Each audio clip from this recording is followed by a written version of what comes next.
Shalom. Shalom tena. Shalom. Tunaendelea na novena yetu ambayo tulianza jana. Na leo kwa namna ya pekee tunaposherehekea ukumbusho wa Mtakatifu Filipo Neri, tunaombwa vile vile kuwaombea wazazi, kuomba pamoja nao na kuaminisha kwa watakatifu wasimamizi wetu, kwa namna ya pekee wale wanaosimamia tuseme parokia yetu, kwa jina Kizito anayesimamia parokia yetu. Nitasema tu neno moja kuhusu masomo ya leo, na alafu tuendelee na fikara mbalimbali tulioanza jana juu ya watakatifu wa Uganda. Shalom. Shalom. Katika Injili Yesu Kristo amesema juu ya yule atakayekuja kukamilisha kazi yake, ambaye ameita hapo Paraklito. Tunasema mara na mara katika lugha la Kiswahili msaidizi.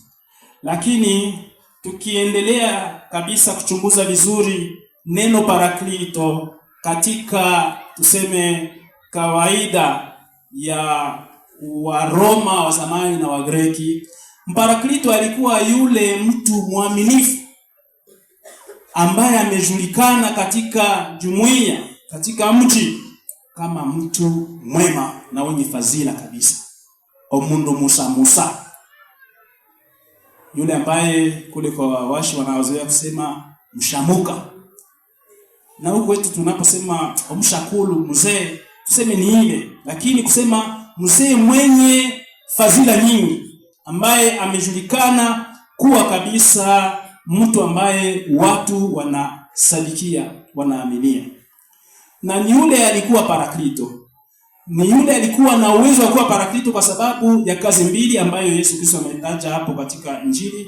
Alikuwa ni yeye anaweza kumpigania mtu na tena kumshauria akimuonesha nini ukweli. Anasema atakapokuja Paraklito, msaidizi, atawafundisha ukweli wote. Lakini ya kwanza itakuwa atawapigania.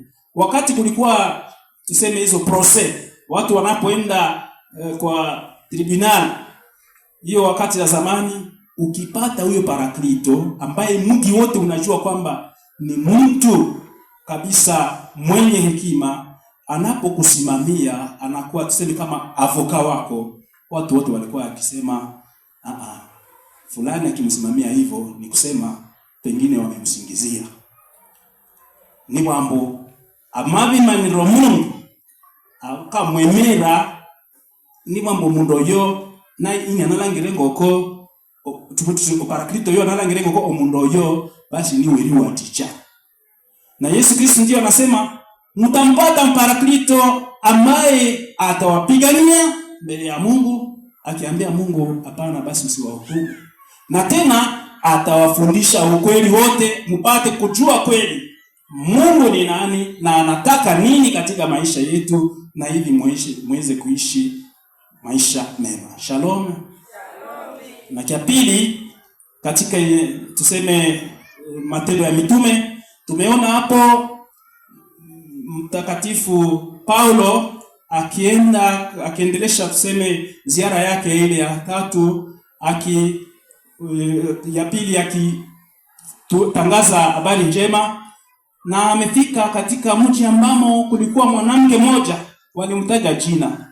Sijui kama mlisikia jina lake. Alikuwa anaitwa nani? Kuna wale ambao hawakusikia. Lidia. Pengine kati yetu kuna hata Lidia fulani, lazima akumbuke pale kwamba jina lake limeandikwa hapo katika maandiko matakatifu. Na aige mfano wa yule mama. Alikuwa mpagani, hajui bado Injili, lakini aliposikiliza Paulo akitangaza Injili, naye mwenyewe alifungua roho yake akampokea, sio tu kwa roho yake, lakini akapata vile vile bahati ya kumpokea katika nyumba yake. Na katika kumpokea hiyo nyumba yake ikatakaswa, nyumba yake ikabarikiwa. Shalom. Shalom. Ni hapo nilipenda yale nilipenda niseme kwanza kuhusu siku ya leo. Nikimalizia